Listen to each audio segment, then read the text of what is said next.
नमस्कार दोस्तों, स्वागत है आपका अपनी यूट्यूब चैनल स्टडी जी कोड में। आज का हमारा जो टॉपिक ऑफ डिस्कशन रहने वाला है वह रहेगा हाइड्रोजन फ्यूल पे।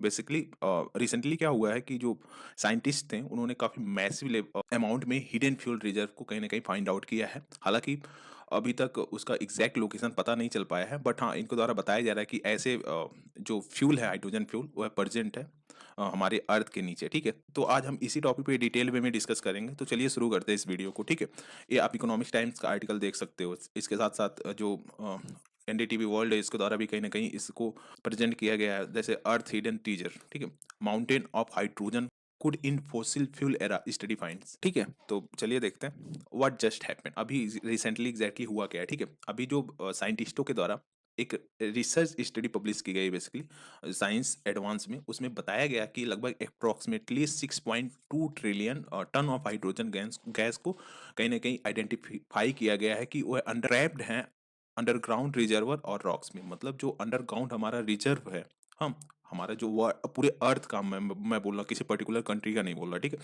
तो वहाँ पे जो रिजर्व्स हैं, जो वहाँ पे रॉक्स वगैरह हैं, उसमें लगभग 6.2 ट्रिलियन का हाइड्रोजन गैस को कहीं ना कहीं आइडेंटिफाई किया गया है। और बताया जा रहा है कि ये लगभग 26 टाइम्स जो अभी तक ऑयल रिजर्व नोन है उसका लगभग 26 टाइम्स या ज़्यादा है। ठीक है, तो कहीं ना कहीं अगर इसको एक्सट्रैक्ट किया जाता है तो हमारा नियरली 200 ईयर्स तक हम कहीं ना कहीं जो हमारी फ्यूल की डिमांड है उसको पूर्ति कर सकते हैं। ठीक है, हालांकि अभी बताएं तो एग्जैक्ट लोकेशन अननोन है। मतलब साइंटिस्टों के द्वारा यह बताया गया कि एग्जैक्टली यह लोकेशन क्या है, कहाँ 6.2 ट्रिलियन का जो हाइड्रोजन गैस है उसको, उसका जो रिजर्व है वह पाया गया है, अभी अननोन है।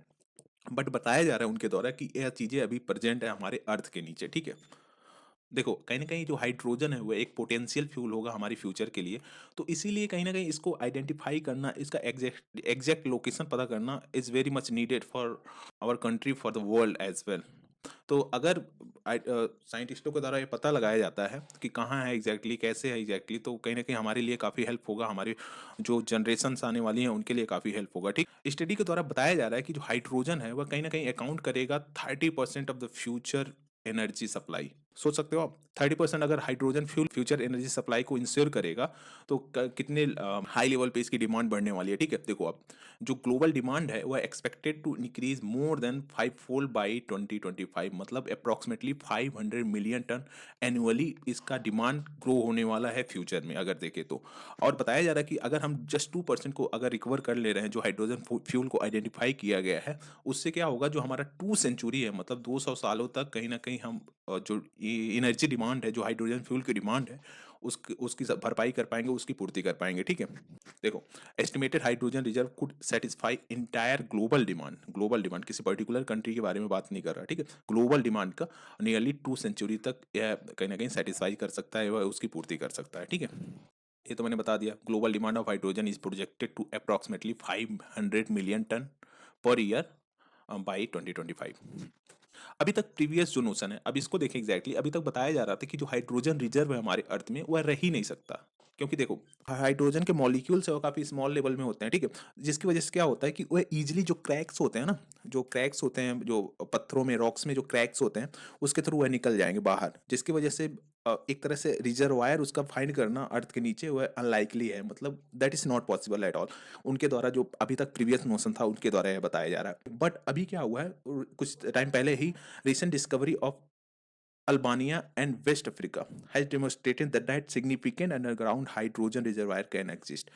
अभी रिसेंटली में अल्बानिया और जो वेस्टर्न अफ्रीका बेसिकली है, वहाँ पे हाइड्रोजन रिजर्वायर को देखा गया है, उसके एविडेंस मिले हैं वहाँ पे। तो इस स्टडी के हिसाब से हम बोल सकते हैं कि हाइड्रोजन के रिजर्वायर अर्थ के नीचे मिल सकते हैं। ठीक है, अब देखो एडवांटेजेस क्या है नेचुरल हाइड्रोजन के।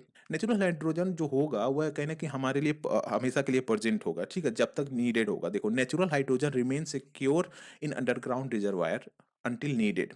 तो इससे क्या होगा, जैसे अभी तक क्या होता था, जो जैसे ग्रीन हाइड्रोजन ले सकते हो, ब्लू हाइड्रोजन क्या होता है, इसको निकालने के लिए कहीं ना कहीं हमारे लिए एनर्जी इंटेंसिव प्रोडक्शन को करना होगा, स्टोरेज को रखना होगा। ठीक है, मतलब स्टोरेज को रखना होगा और एनर्जी इंटेंसिव कहीं ना कहीं इसको प्रोडक्शन करना होगा। बट जो नेचुरल हाइड्रोजन है वह कहीं ना कहीं हमारे रिजर्वायर में काफ़ी लॉन्ग टाइम तक प्रेजेंट रहेगा। यह कहीं ना कहीं हमारे लिए काफ़ी बेनिफिशियल होगा, बेसिकली पूरे वर्ल्ड के लिए काफ़ी बेनिफिशियल होगा अगर ऐसा चीज़ें हो रहा है फ्यूचर में तो। चैलेंजेस क्या है? देखो, प्राइमरी चैलेंजेस जो है बेसिकली क्या है कि develop economically viable method for extracting hydrogen. मतलब आप ऐसा भी नहीं कर सकते हो कि बहुत ज़्यादा ऐसे कॉस्टली मेथड कर रहे हो, जैसे पुअर कंट्रीज हैं उसको एक्सट्रैक्ट ही नहीं कर पा रहे हैं, ठीक है, जो रिच कंट्रीज हैं वही उसका बेनिफिट उठा ले रहे हैं।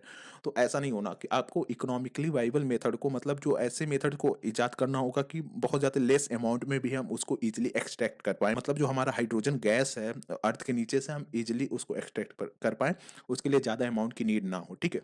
उसके साथ साथ एडवांस टेक्नोलॉजी को डेवलप करना होगा, इंफ्रास्ट्रक्चर को बनाना होगा, जिससे क्या होगा कि चीज़ें काफ़ी ईजी वे में आगे लेके बढ़ा जा सकता है। देखो, अगर इंफ्रास्ट्रक्चर की बेसिकली हम बात करें, अभी देखो ये तो बताया जा रहा है कि हाँ इतना है, मतलब 6.2 ट्रिलियन टन, मैट्रिक टन तक ये है प्रेजेंट, ठीक है, अर्थ में। बट एग्जैक्ट लोकेशन क्या है यार, काफ़ी अगर नीचे हुआ अर्थ के, तो कैसे आप निकालोगे? तो उसके लिए काफ़ी ना कहीं आपको एडवांस टेक्नोलॉजी का यूज़ करना पड़ेगा, प्रॉपर एक इंफ्रास्ट्रक्चर डेवलप करना पड़ेगा, तभी आप ऐसी चीज़ों को कहीं ना कहीं उसको एक्सट्रैक्ट कर सकते हो। तो इसके लिए कहीं ना कहीं आपको इसको इस पे ज़्यादा जोर देना होगा, ठीक है।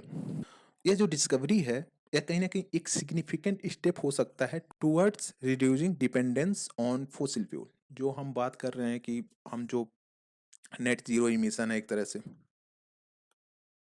इंडिया का क्या है 2070 तक है ना, नेट जीरो इमिशन है, फिर उसके बाद बहुत सारे ऐसे जो रिन्यूएबल एनर्जी मेथड्स हैं उसको हम अडॉप्ट कर रहे हैं, ठीक है। अगर इसको हम आइडेंटिफाई कर ले रहे हैं, इसको एक्सट्रैक्ट कर रहे हैं, तो हमारा जो डिपेंडेंसी है फॉसिल फ्यूल पे वह काफ़ी कम हो जाएगा। अभी एक स्टडी में पढ़ रहा था, उसमें बताया गया था कि लगभग हम 80% कोल पे डिपेंडेंट हैं हमारी एनर्जी प्रोडक्शन के लिए। तो यह कहीं ना कहीं एक अपॉर्चुनिटी है टू ग्रो, मतलब जैसे अगर हमारे कंट्री के नीचे ही कहीं मिलता है, ठीक है, और फिर कहीं अदर ऐसे इंडियन ओशियन में मिलता है, तो हमारे द्वारा उसको एक्सट्रैक्ट किया जाएगा, तो हमारे बेसिकली कंट्री के लिए काफ़ी बेनिफिशियल होगा, ठीक है। तो this is the end of the video, thank you for watching, please do like share and subscribe, thank you guys.